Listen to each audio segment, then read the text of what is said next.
Thank you and welcome to the show this morning. The topic this morning is Partners in the Struggle, and we're fortunate to have with us to talk about the organization Partners in the Struggle, the founder and the CEO of Partners in the Struggle, Mr. EJordan. And of course with Mr. EJordan is Miss Clemmy Greenlee.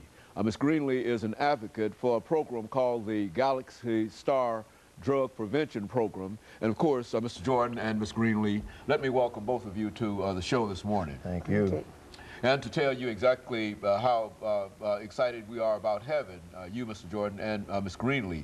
We were reminded that not long ago we had Ms. Greenlee on one of our programs, and she talked about some of the things dealing with youth violence and homicides and et cetera. Right. And so we decided to sort of follow that up and deal with what we consider to be one of the real leaders in terms of trying to stop all of this youth violence, and that is EJordan. I appreciate that and comment. Of course, but I think that you've demonstrated that, Mr. Jordan, because you've been out there a very, very long time, and that every time that there's some kind of homicide in town, then your organization certainly respond to that. We want to talk about that. But before we get into that, Mr. Jordan, let's have you and Ms. Greenlee to give us some information about your background, the education, the kind of things that got you involved in Partners for the Struggle. And of course, Ms. Greenlee will give us the same information in reference to the Galaxy Drug Prevention Program, Galaxy Star Drug Prevention Program.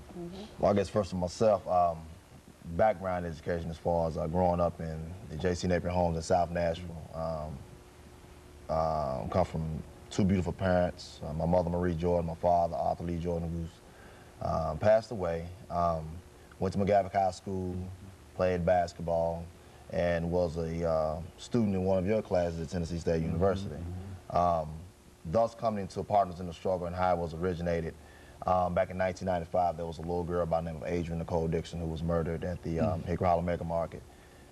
Being a first-time father, my daughter on September 23rd of 1995 was born.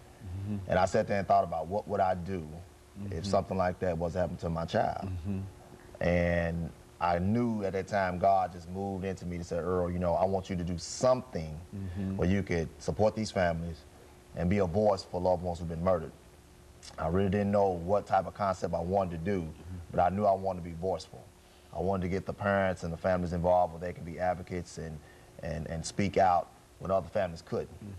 And that's what we're doing right now with Partners in the Struggle. And even though it's a tragic concept, when things happen when our loved ones are murdered, we still got to be educational about the situation when gun violence arises. How can we stop it, and what's really going on with our loved ones when they're murdered, and who's doing the killings. So that's the background. Very good. And of course, Ms. Greenlee, let's talk about your involvement and how you became involved with not only Partners in the Struggle, but say something about the Galaxy Star Drug Prevention Program. Well, pretty much early on, as he was saying in '75 about the Andrew Dickerson child, you know, I had already been seeing all this violence going on, and I just didn't really take heed to it because about that time it was so much fast life going on in my surroundings. I pretty much just wanted to get involved with the fast life and the fast money and the drugs that were going on in the early '70s, as we'll speak about that early on. But for as the Partners in the Struggle getting involvement, it hit home with the murder of my son, and we'll talk about that. And Brother EJordan entered into my life during that time of me really struggling and didn't know how. I was so angry, I didn't know how to voice my opinion of how angry I were. I dare someone take the life of my son. And by him entering into my life, he helped me get my voice out. And this is what I'm doing further on with him, for him, and beside him. And doing the Galaxy Star Drug Awareness Prevention, it consists of us helping people come off the streets from, you know, not only homelessness or drug addiction, but gun violence. You know, you might have some of these kids that's going to listen to Brother Earl and say, well, I want to change my life, but where can I go do it? So he know that I have a place where they can come and let's help teach you how to go on and be productive in society. Very That's good. where I come in. Very good. And of course, we're getting ready for our first commercial break within the next 45 seconds.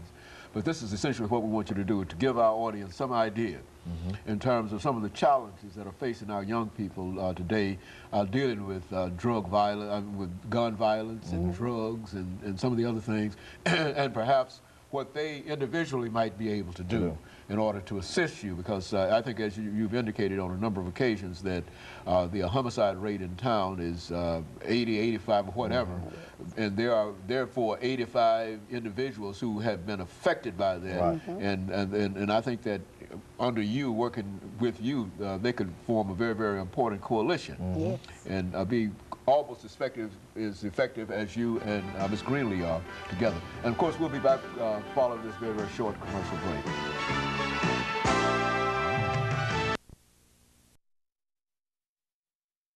We're talking to Ms. Greenlee.